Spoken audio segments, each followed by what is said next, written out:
30 seconds. That is all it took for two of the most powerful navies on Earth to lock weapons onto each other in one of the most dangerous waterways in the world. 30 seconds. And in those 30 seconds, every sailor on both sides knew one wrong move and the world changes forever. What you are about to hear is not a simulation. It is not a war game. It happened. And the terrifying part is that almost nobody is talking about what it really means. The Strait of Hormuz, 21 miles wide at its narrowest point. On one side, Iran. On the other, Oman.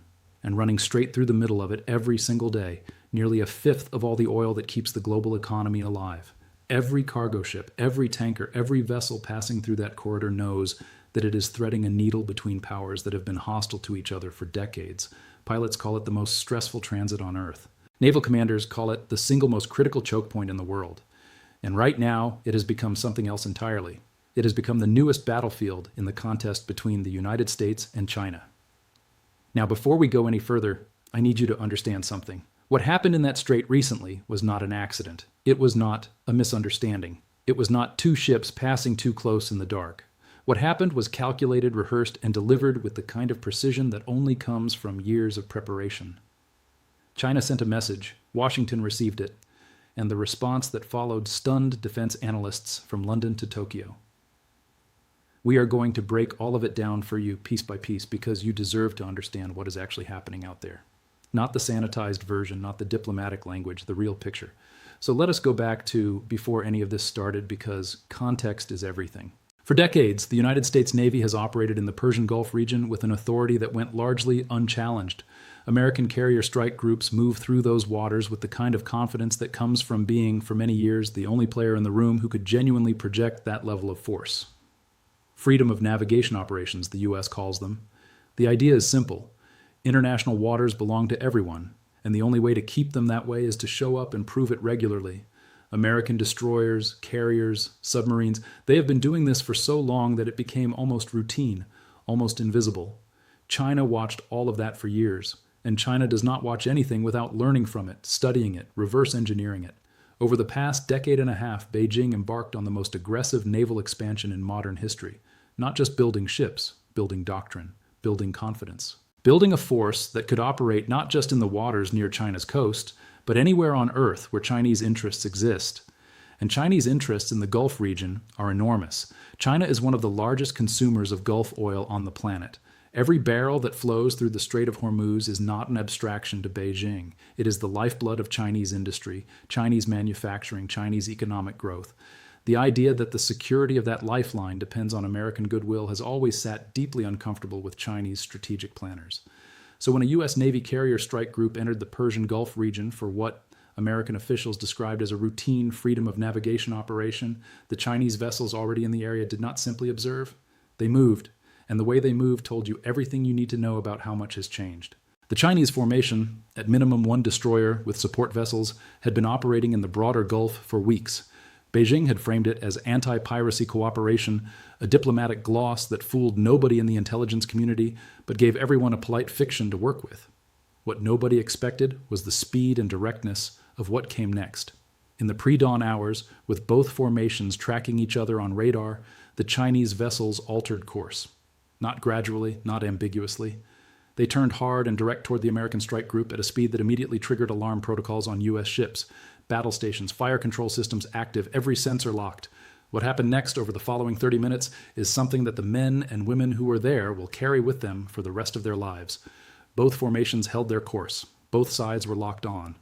Radio communications between them were terse, controlled, and deeply unsettling.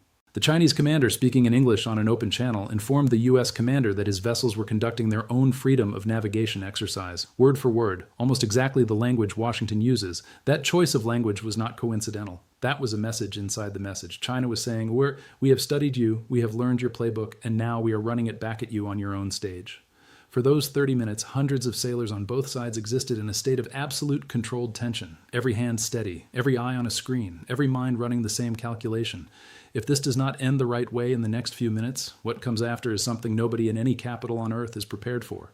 Two nuclear-capable militaries, weapons hot, in a corridor 21 miles wide. The mathematics of that situation are not theoretical. They are immediate, they are physical, and they are terrifying. Here is what separates this incident from every other close encounter we have seen in the past several years. Washington was ready. Not panicked, not scrambling, ready. Within 30 minutes of the confrontation beginning, the United States had already activated a coordinated response that moved simultaneously on the military and diplomatic level. Regional partners were contacted, assets were repositioned. Intelligence was shared across allied networks in real time. And within 48 hours, American naval presence in and around the Strait of Hormuz had been significantly reinforced. China had expected hesitation. What they got instead was a machine that clearly had a playbook for exactly this scenario and executed it without missing a beat. U.S. Central Command went public with unusual speed, confirming the incident and calling Chinese behavior unprofessional and dangerous. That kind of rapid public framing is not standard operating procedure. Normally, these things get buried in bureaucratic language for days. The fact that Washington moved fast to own the story tells you they understood exactly what China was doing, and they were not going to let Beijing write the first draft of history. Now, why did China do this? Understanding the why is what separates analysis from just narrating events. China is not reckless. Chinese military strategy operates on long timelines, with patience that Western governments struggle to match. Every action is part of a larger sequence. The Hormuz confrontation served multiple purposes simultaneously. For Washington, it was a demonstration: we are here, we are capable, and the days of uncontested American dominance in this region are over. For Gulf states, it was a reminder: China is a player in your security landscape whether you invite us or not. For Beijing's domestic audience, it was proof that Chinese leadership is projecting strength on the global stage, not sitting at home while America does whatever it wants. And the timing was not random. It came at a moment of elevated tension between the U.S. and China over Taiwan, over semiconductor export restrictions, over a cascade of issues where diplomatic channels had gone cold. China has a long pattern of using military gestures to communicate when words stop working. The Strait of Hormuz confrontation was that kind of gesture: calculated, deniable, and impossible to ignore. The Gulf states themselves are now sitting with a question they desperately do not want to answer. For decades, their security architecture was built around America. American bases on their soil, American naval vessels in their waters, American weapons in their arsenals, but their economic future increasingly runs through China. Trade, investment, infrastructure. Beijing has spent years weaving itself into the economic fabric of the Gulf, so when these two powers stare each other down in the strait, every Gulf capital has to ask, if this gets worse, where do we stand? That question is itself a form of leverage for Beijing. Uncertainty about American reliability is almost as useful as a military victory, and China is very good at creating uncertainty. What we are watching in the Strait of Hormuz is not an isolated incident.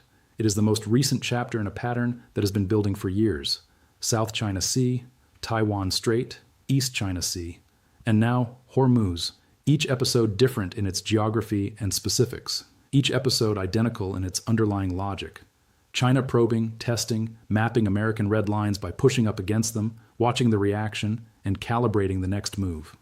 This is what strategists call gray zone competition. Below the threshold of open war, but far above normal peacetime behavior. And it is one of the hardest strategic problems that exists, because responding too strongly risks catastrophic escalation, and responding too weakly signals that the tactics are working. The United States is trying to thread that needle in real time, under pressure, with imperfect information.